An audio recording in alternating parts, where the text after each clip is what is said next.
Indian హిస్టరీలో మనం చాలా వరకు చెప్పుకున్నాం. ఇంకా మిగిలిపోయింది మొఘల్ సామ్రాజ్యం అనేటువంటిది మరియు మరాఠా సామ్రాజ్యం అనేటువంటి ఈ రెండు టాపిక్లు మనకి ఇండియన్ హిస్టరీలో మిగిలిపోయింది. కాబట్టి ఆ రెండింటినీ కూడా కంప్లీట్ చేసుకుందాం. ఇప్పుడు ఇండియన్ హిస్టరీలో one of the important chapter, దానితో పాటు కొంచెం వ్యాస్ట్గా ఉంటుంది. దీని యొక్క మొఘల్ సామ్రాజ్యం అనేటువంటిది కొంచెము సిలబస్ కూడా ఎక్కువగా ఉంటుంది, కంటెంట్ కూడా ఎక్కువగా ఉంటుంది, దాంతోపాటు వెయిటేజ్ కూడా ఎక్కువగా ఉండేటువంటి టాపిక్ మొఘల్స్ డైనాసిటీ అనేటువంటిది. సరే, మనం మొఘల్ సామ్రాజ్యం గురించి చెప్పుకుందాం. మొఘల్ సామ్రాజ్యాన్ని ఎవరు స్థాపించారు, దీంట్లో మొఘల్ సామ్రాజ్యంలోని ఫేమస్ రూలర్స్ ఎవరున్నారు, అదేవిధంగా మొఘల్ సామ్రాజ్యం అనేటువంటిది దానికి సంబంధించినటువంటి గ్రేట్నెస్ ఏంటి, వాటికి సంబంధించినటువంటి ఇంపార్టెంట్ పాయింట్స్ ఏంటి, మొఘల్ సామ్రాజ్యం అనేటువంటిది ఎలా డిక్లైన్ అయ్యింది, అంతమైపోయింది అనేటువంటివి చెప్పుకుంటూ, ఇక్కడ రూలర్స్ వాళ్ళ యొక్క విక్టరీస్ కంటే కూడా మొఘల్ సామ్రాజ్యంలో మనం బాగా నేర్చుకోవాల్సింది ఏంటి అంటే వీళ్ళ యొక్క అడ్మినిస్ట్రేషన్కు సంబంధించినటువంటి ఇష్యూస్, వాళ్ళ యొక్క రెవెన్యూ ఇష్యూస్కి అంటే రెవెన్యూ అడ్మినిస్ట్రేషన్కు సంబంధించినటువంటి ఇష్యూస్, దానితో పాటు వాళ్ళ యొక్క మిలిటరీ అడ్మినిస్ట్రేషన్ సైనిక పాలన అనేటువంటిది ప్రధానంగా మున్సబ్దారీ సిస్టమ్ అనేటువంటి దానికి సంబంధించినటువంటి మ్యాటర్లు, అదేవిధంగా వీళ్ళ యొక్క ఆర్కిటెక్చర్ అనేటువంటిది, వాస్తు శిల్పకళలు అనేటువంటివి, వీళ్ళు నిర్మించినటువంటి కట్టడాలు అనేటువంటివి మనం ప్రధానంగా నేర్చుకోవాలి మొఘల్ సామ్రాజ్యంలో. సరే, ఒక్కొక్క దాని గురించి నేర్చుకుంటూ మొఘల్ సామ్రాజ్యం అనేటువంటి సిలబస్ను మనం కంప్లీట్ చేద్దాం. చూద్దాం అసలు ఏంటి మొఘల్ సామ్రాజ్యం, ఎలా వచ్చింది, ఎవరు స్థాపించారు, వీటన్నిటి గురించి నేర్చుకుందాం. మొఘల్ సామ్రాజ్యం అనేటువంటిది భారతదేశాన్ని మధ్యయుగాల్లో పరిపాలించినటువంటి ఒక పెద్ద సామ్రాజ్యం మొఘల్ సామ్రాజ్యం అనేటువంటిది. మొఘల్ సామ్రాజ్యం అనేటువంటిది దీని యొక్క పరిపాలనా కాలంలాగా 1526 నుంచి 1858 వరకు అని చెప్పుకోవచ్చు. మొఘల్ సామ్రాజ్యం యొక్క పరిపాలనా కాలం 1526 నుంచి 1858 వరకు. అంటే మొఘల్స్ అందరూ కూడా అంటే మొఘల్ సామ్రాజ్యం అంతా కూడా అంటే అన్ని ఈ మొత్తం ఈ దాదాపు ఈ 350 సంవత్సరాల కాలంలో మొత్తం భారతదేశాన్ని అంటే కొంతమంది ఏమో బాగా ఫేమస్ రూలర్స్ ఉన్నారు, మరి కొంతమంది ఏమో కేవలం ఢిల్లీకి మాత్రమే పరిమితమైనటువంటి రాజులు ఉన్నారు. అందుకని వాళ్ళ యొక్క గొప్పదనాన్ని బేస్ చేసుకొని, వాళ్ళ యొక్క విక్టరీస్ని బేస్ చేసుకొని, వాళ్ళు పరిపాలించినటువంటి ఏరియాని బేస్ చేసుకొని మొఘల్స్ని 2 కేటగిరీస్గా డివైడ్ చేయడం జరుగుతుంది. ఆ 2 కేటగిరీస్ ఏంటి అంటే, ఒకటి గ్రేటర్ మొఘల్స్. గ్రేటర్ మొఘల్స్ అంటే ప్రసిద్ధి చెందినటువంటి మొఘలులు. గ్రేటర్ మొఘల్స్ అంటే ప్రసిద్ధి చెందినటువంటి మొఘల్స్. ప్రసిద్ధి చెందినటువంటి మొఘల్స్ అనేటువంటి వాళ్ళు 1526 నుంచి 1707 వరకు పరిపాలించినటువంటి వాళ్ళని ప్రసిద్ధి చెందినటువంటి మొఘల్స్, లేకపోతే గొప్ప మొఘల్ చక్రవర్తులు, గ్రేటర్ మొఘల్స్, ఫేమస్ మొఘల్స్ అని చెప్పడం జరుగుతుంది.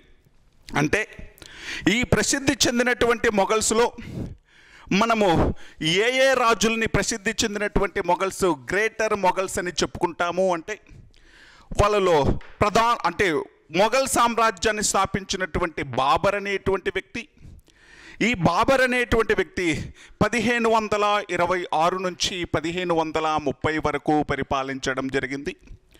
అదేవిధంగా బాబర్ తర్వాత పరిపాలించినటువంటి ఈయన యొక్క కొడుకైనటువంటి హుమాయూన్ అనేటువంటి వ్యక్తి, ఈ హుమాయూన్ అనేటువంటి వ్యక్తి 1530 నుంచి 40 వరకు ఒకసారి, 1540 నుంచి 1555 వరకు కూడా షేర్షా యొక్క వంశం పరిపాలించింది, సూరు వంశం పరిపాలించింది. అంటే మధ్యలో మొఘల్స్ అనేటువంటి వాళ్ళు ఒక 15 సంవత్సరాలు లేరు.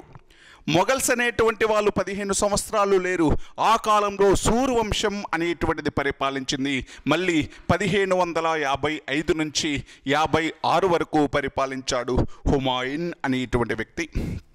ఈయన తర్వాత హుమాయూన్ యొక్క కొడుకైనటువంటి అక్బర్ అనేటువంటి వ్యక్తి రూల్ చేయడం జరిగింది. అక్బర్ అనేటువంటి వ్యక్తి 1556 నుంచి 1605 వరకు పరిపాలించాడు. అక్బర్ తర్వాత అక్బర్ యొక్క కొడుకైనటువంటి జహంగీర్ అనేటువంటి వ్యక్తి, ఈ జహంగీర్ అనేటువంటి వ్యక్తి 1605 నుంచి 1627 వరకు పరిపాలించినటువంటి వ్యక్తి. జహంగీర్ తర్వాత ఈయన కొడుకైనటువంటి షాజహాన్ అనేటువంటి వ్యక్తి, ఈ షాజహాన్ అనేటువంటి వ్యక్తి 1627 నుంచి 1658 వరకు పరిపాలించినటువంటి వ్యక్తి. షాజహాన్ తర్వాత షాజహాన్ కొడుకైనటువంటి ఔరంగజేబ్ అనేటువంటి వ్యక్తి 1658 నుంచి 1707 వరకు పరిపాలించాడు. 1658 నుంచి 1707 వరకు పరిపాలించినటువంటి వ్యక్తి ఔరంగజేబ్ అనేటువంటి వ్యక్తి. ఈ 6 మంది రూలర్స్ని, ఈ 6 మంది చక్రవర్తులని మనం గ్రేటర్ మొఘల్స్ అని చెప్పడం జరుగుతుంది. ప్రసిద్ధి చెందినటువంటి మొఘల్స్ అని చెప్పడం జరుగుతుంది. బాబరు, హుమాయూను, అక్బరు, జహంగీర్, షాజహాన్, ఔరంగజేబ్, ఈ 6 మంది చక్రవర్తులని ప్రసిద్ధి చెందిన మొఘళ్ళు అని పిలుస్తాం.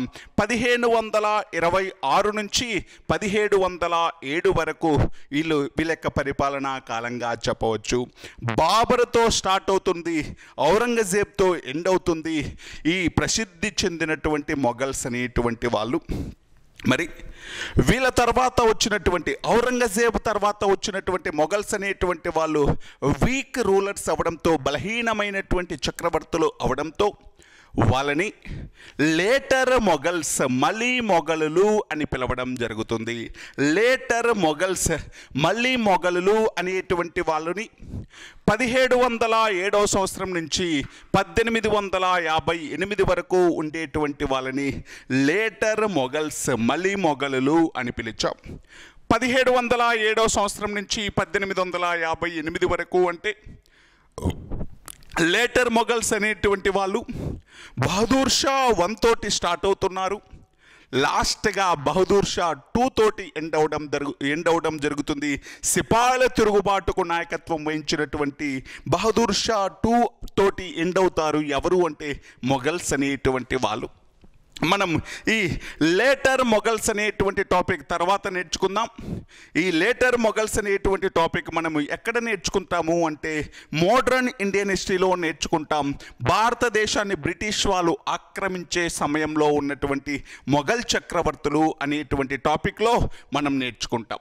అందుకని లేటర్ మొఘల్స్ అనేటువంటి టాపిక్ ఇక్కడ చెప్పట్లేదు, మనం గ్రేటర్ మొఘల్స్ గురించే నేర్చుకుంటాం.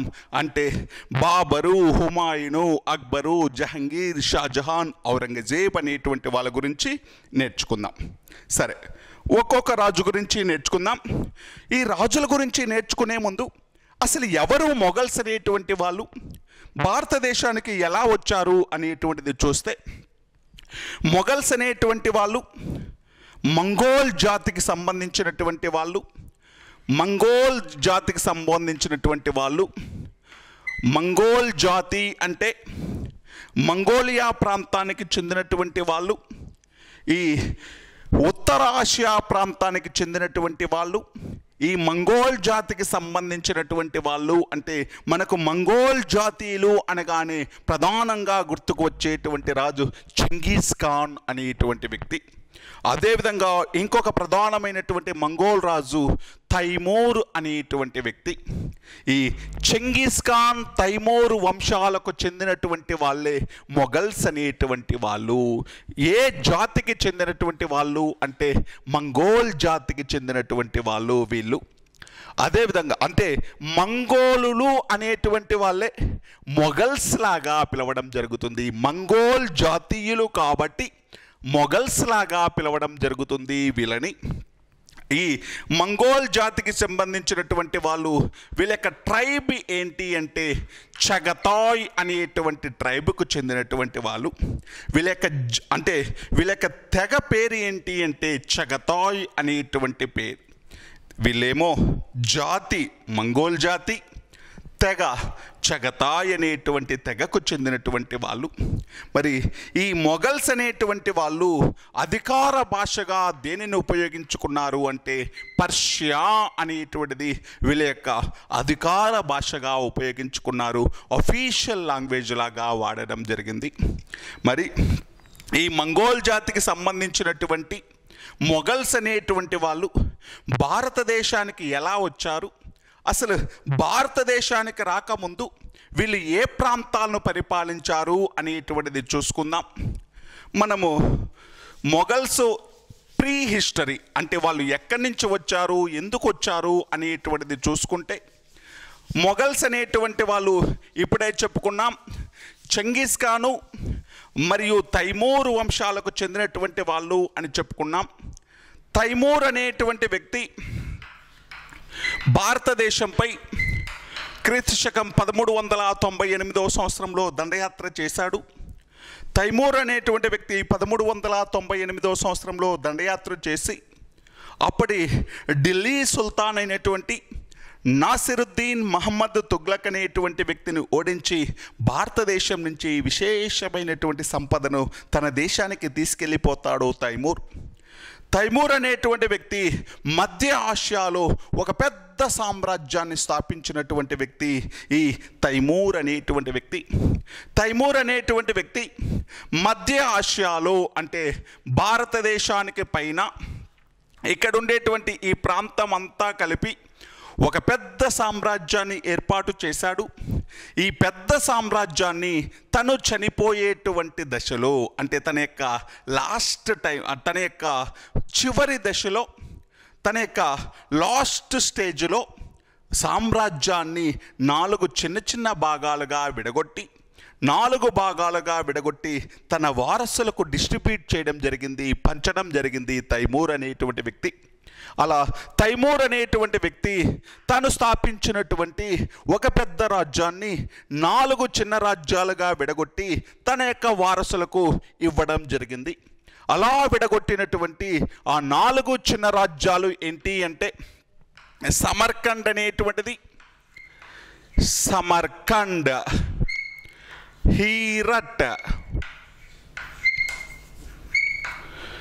కాబూల్, ఫర్గానా. కాబూల్, ఫర్గానా అంటే తైమూర్ అనేటువంటి వ్యక్తి తను ఏర్పాటు చేసినటువంటి ఒక పెద్ద రాజ్యాన్ని 4 చిన్న రాజ్యాలుగా విడగొట్టి తన వారసులకు ఇచ్చేయడం జరిగింది. ఆ విడగొట్టినటువంటి 4 చిన్న రాజ్యాలు ఏంటి అంటే సమర్కండ్, హీరట్, కాబూల్, ఫర్గానా అనేటువంటివి. మరి భారతదేశంలో మొఘల్ సామ్రాజ్యాన్ని స్థాపించినటువంటి బాబర్ అనేటువంటి వ్యక్తి ఏ రాజ్యానికి రాజు అంటే ఫర్గానా అనేటువంటి ప్రాంతానికి రాజుగా ఉన్నాడు. అంటే బాబర్ యొక్క ఫాదర్కి, బాబర్ యొక్క తండ్రి ఏ ప్రాంతానికి రాజుగా ఉన్నాడు అంటే ఫర్గానా అనేటువంటి ప్రాంతానికి రాజుగా ఉన్నాడు. ఎవరు అంటే బాబర్ అనేటువంటి వ్యక్తి, బాబర్ యొక్క ఫాదర్. మరి బాబర్ యొక్క తండ్రి చనిపోయిన తర్వాత ఫర్గానా ప్రాంతానికి రాజు అవుతాడు బాబర్. బాబర్ యొక్క తండ్రి చనిపోయిన తర్వాత ఫర్గానా ప్రాంతానికి రాజు అవుతాడు క్రీస్తు శకం 1494 సంవత్సరంలో. 1494 సంవత్సరంలో బాబర్ అనేటువంటి వ్యక్తి ఫర్గానా ప్రాంతానికి రాజయ్యాడు. ఫర్గానా ప్రాంతానికి రాజైన తర్వాత ఈ 4 రాజ్యాలలో కూడా ప్రసిద్ధి చెందినటువంటి సమర్కండ్ అనేటువంటి ప్రాంతాన్ని ఆక్రమించుకోవడానికి ప్రయత్నం చేసి బాబర్ అనేటువంటి వ్యక్తి సమర్కండ్ అనేటువంటి ప్రాంతాన్ని ఆక్రమించుకోవడం జరిగింది.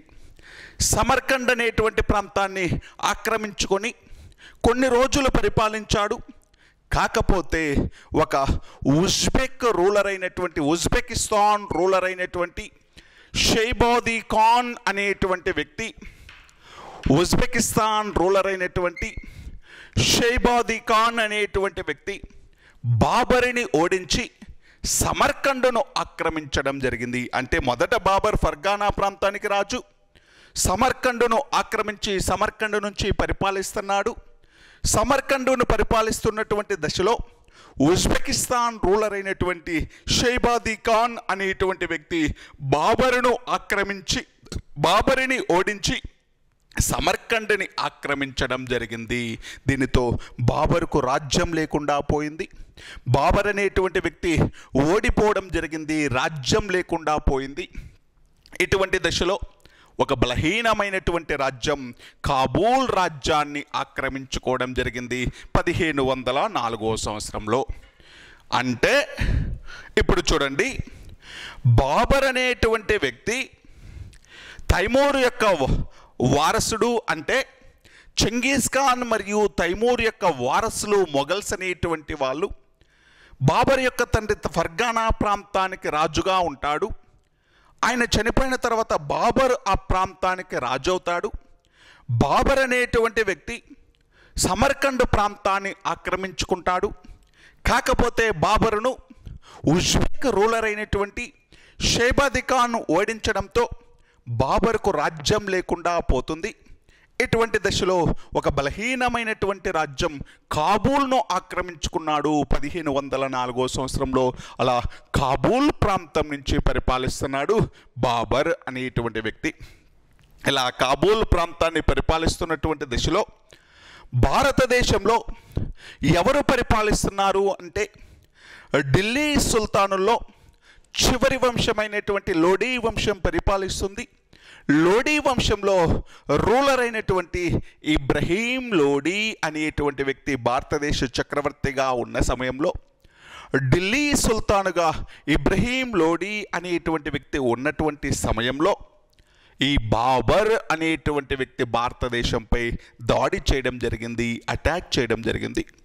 బాబర్ అనేటువంటి వ్యక్తి భారతదేశంపై దాడి చేసి భారతదేశంలో మొఘల్ సామ్రాజ్యాన్ని స్థాపించడం జరిగింది.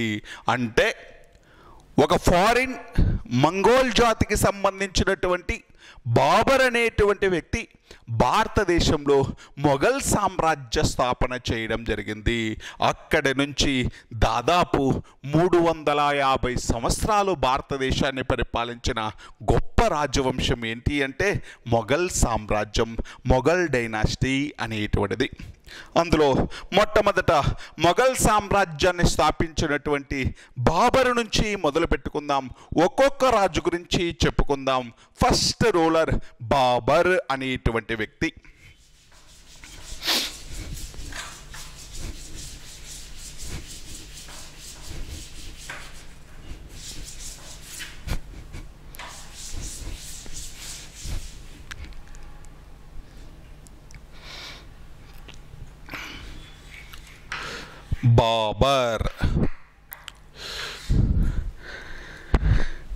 బాబర్ అనేటువంటి వ్యక్తి ఇతను భారతదేశంలో పరిపాలించినటువంటి టైము 1526 నుంచి 30 వరకు. 1526 నుంచి 30 వరకు పరిపాలించినటువంటి వ్యక్తి బాబర్ అనేటువంటి వ్యక్తి. బాబర్ అనేటువంటి వ్యక్తి ఒరిజినల్ నేమ్ ఏంటి అంటే జహీరుద్దీన్ మహమ్మద్. బాబర్ యొక్క ఒరిజినల్ నేమ్ ఏంటి అంటే జహీరుద్దీన్ మహమ్మద్. మనము బాబర్ గురించి తెలుసుకోవడానికి, బాబర్ యొక్క హిస్టరీ తెలుసుకోవడానికి, ఆయన యొక్క క్యారెక్టర్ అనేటువంటిది తెలుసుకోవడానికి మనకు ప్రధానంగా సోర్స్ ఒకటి ఉంది, ప్రధానంగా ఆధారమైనటువంటిది ఏంటి అంటే ఆయన రాసుకున్నటువంటి ఆటోబయోగ్రఫీ. అంటే ఆయన జీవిత చరిత్రని ఆయనే రాసుకున్నాడు, స్వీయ చరిత్రను రాసుకున్నాడు. బాబర్ ఏ పేరుతో రాసుకున్నాడు అంటే తుజికీ బాబరీ. దీనిని ఏమని పిలుస్తారు అంటే బాబర్నామా, తుజ్కి బాబరీ, దీనికే ఇంకొక పేరేంటి అంటే బాబర్నామా. ఈ తుజ్కి బాబరీ లేకపోతే బాబర్నామా అనేటువంటి బుక్ని టర్కిష్ భాషలో రాయడం జరిగింది. టర్కిష్ భాషలో రాసినటువంటి తుజ్కి బాబరీ లేకపోతే బాబర్నామా అనేటువంటి గ్రంథం బాబర్ యొక్క లైఫ్ స్టోరీని తెలుసుకోవడానికి ప్రధాన ఆధారమైనటువంటి గ్రంథం. మరి బాబర్ అనేటువంటి వ్యక్తి 1504 సంవత్సరం నుంచి 1504 సంవత్సరం నుంచి కాబూల్ కేంద్రంగా పరిపాలిస్తున్నాడు. భారతదేశ సరిహద్దులో కాబూల్ అనేటువంటి ప్రాంతం నుంచి పరిపాలిస్తున్నాడు బాబర్ అనేటువంటి వ్యక్తి. ఈ బాబర్ అనేటువంటి వ్యక్తి కాబూల్ కేంద్రంగా పరిపాలిస్తున్న సమయంలో భారతదేశంలో ఎవరు చక్రవర్తిగా ఉన్నాడు అంటే ఇబ్రహీం లోడి అనేటువంటి వ్యక్తి చక్రవర్తిగా ఉన్నాడు. ఈ ఇబ్రహీం లోడికి అతని రాజ్యంలో పనిచేసేటువంటి కొంతమంది వ్యక్తులు శత్రువులుగా ఉన్నారు. ఈ ఇబ్రహీం లోడి ఎనిమీస్ అయినటువంటి దౌలత్ ఖాన్ లోడి అనేటువంటి వ్యక్తి. దౌలత్ ఖాన్ లోడి ఎవరు అంటే పంజాబ్కు గవర్నర్గా పనిచేస్తున్నాడు. దౌలత్ ఖాన్ లోడి ఎవరు అంటే పంజాబ్కు గవర్నర్గా పనిచేస్తున్నారు. అదేవిధంగా ఆలం ఖాన్ అనేటువంటి వ్యక్తి ఇబ్రహీం లోడి యొక్క బాబాయ్ లేకపోతే పినతండ్రి. అదేవిధంగా సిసోడియా వంశానికి సంబంధించినటువంటి రాణా సంగ్రామ సింగ్ అనేటువంటి వ్యక్తి, సిసోడియా వంశానికి చెందినటువంటి రాణా సంగ్రామ సింగ్ అనేటువంటి వ్యక్తి. అంటే ఒక రాజపుత్ర రాజ్యం సిసోడియా వంశం. ఈ సిసోడియా వంశం అనేటువంటిది రాజస్థాన్లోని మేవాడ్ ప్రాంతాన్ని పరిపాలిస్తూ ఉంది. రాజస్థాన్లోని మేవాడ్ ప్రాంతాన్ని పరిపాలిస్తున్నటువంటి సిసోడియా రాజవంశానికి చెందిన రాజపుత్ర రాజు రాణా సంగ్రామ సింగ్ అనేటువంటి వ్యక్తి. ఇలా ఇబ్రహీం లోడి యొక్క శత్రువులైనటువంటి దౌలత్ ఖాన్ లోడి, ఆలం ఖాన్ మరియు రాణా సంగ్రామ సింగ్ అనేటువంటి వాళ్ళు బాబరును భారతదేశంపై దండెత్తి రమ్మని ఇన్వైట్ చేయడం జరిగింది. తమ యొక్క శత్రువైనటువంటి ఇబ్రహీం లోడిని ఓడించడానికి బాబరును భారతదేశంపై దండెత్తి రమ్మని ఇన్వైట్ చేశారు వీళ్ళ ముగ్గురు కూడా. వీళ్ళ ముగ్గురి యొక్క ఇన్విటేషన్ మేరకు, వీళ్ళ యొక్క ఆహ్వానం మేరకు బాబర్ అనేటువంటి వ్యక్తి భారతదేశంపై అటాక్ చేయడం జరిగింది. అది బాబర్ అనేటువంటి వ్యక్తి భారతదేశానికి రావడానికి రీజన్ ఏంటి అంటే వీళ్ళ యొక్క ఇబ్రహీం లోడి యొక్క శత్రువులు ఇబ్రహీం లోడిని ఓడించడానికి భారతదేశానికి పిలవడం జరిగింది. దీనితో బాబర్ అనేటువంటి వ్యక్తి భారతదేశానికి వచ్చి అప్పుడు ఢిల్లీ సుల్తాన్గా ఉన్నటువంటి ఇబ్రహీం లోడిని ఓడించి భారతదేశంలో మొఘల్ సామ్రాజ్య స్థాపన చేయడం జరిగింది. భారతదేశంలో మొఘల్ సామ్రాజ్య స్థాపన ఎవరు చేశారు అంటే బాబర్ అనేటువంటి వ్యక్తి మొఘల్ సామ్రాజ్య స్థాపన చేశాడు. ఎవరి యొక్క ఇన్విటేషన్ మేరకు భారతదేశంపై అటాక్ చేశాడు అంటే రాణా సంగ్రామ సింగ్, దౌలత్ ఖాన్ లోడి, ఆలం ఖాన్ అనేటువంటి వాళ్ళ యొక్క ఇన్విటేషన్ మేరకు భారతదేశంపై అటాక్ చేసి భారతదేశంలో అప్పుడు చక్రవర్తిగా ఉన్నటువంటి ఇబ్రహీం లోడి అనేటువంటి వ్యక్తిని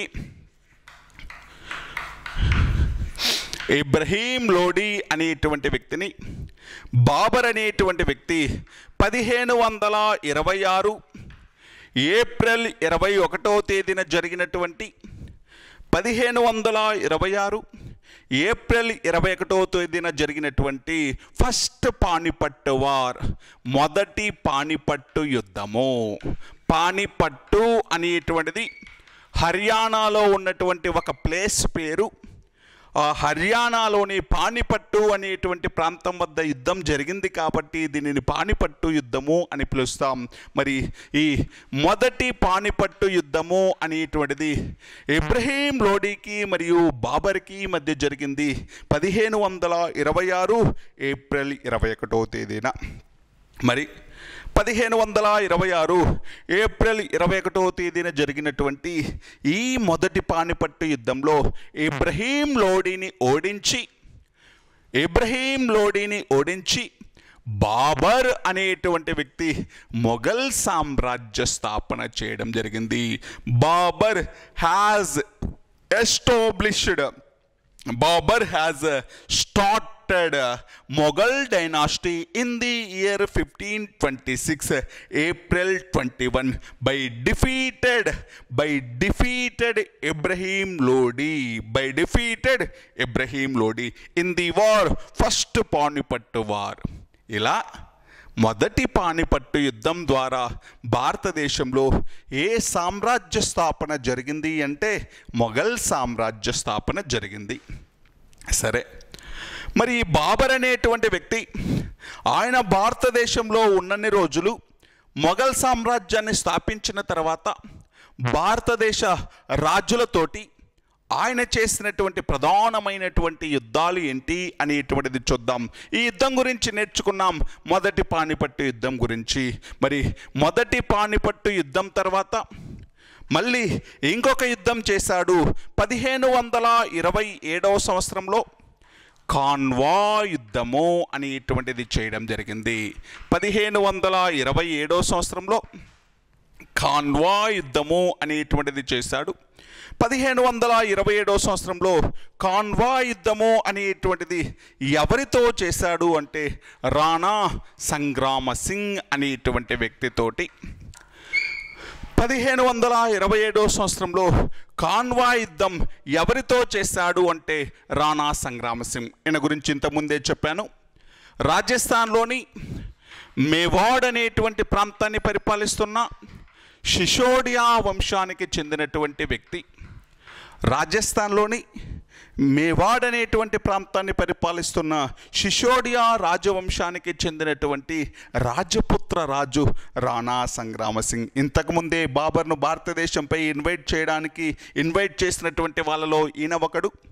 కాకపోతే బాబర్తో రాణా సంగ్రామ సింగ్ అనేటువంటి వ్యక్తికి డిఫరెన్సెస్ రావడంతో, వీళ్ళిద్దరికీ కూడా విభేదాలు రావడంతో బాబర్ అనేటువంటి వ్యక్తి రాణా సంగ్రామ సింగ్ తోటి యుద్ధం చేశాడు. ఆ యుద్ధం పేరే ఖాన్వా యుద్ధము. ఈ యుద్ధంలో రాణా సంగ్రామ సింగ్కి చాలా పెద్ద సైన్యం ఉంది, బాబర్ దగ్గరేమో కొంచెం సైన్యం మాత్రమే ఉంది. అయినప్పటికీ తన యొక్క కొంచెం సైన్యంలో ప్రధానమైనటువంటిది ఏంటి అంటే హార్స్ ఫోర్స్ అనేటువంటిది. మొఘల్స్ కానీ ముస్లింలకు కానీ వాళ్ళ స్ట్రెంగ్త్ ఎక్కడ ఉంటుంది అంటే హార్స్ ఫోర్స్లో ఉంటుంది, అశ్విక దళంలో ఉంటుంది.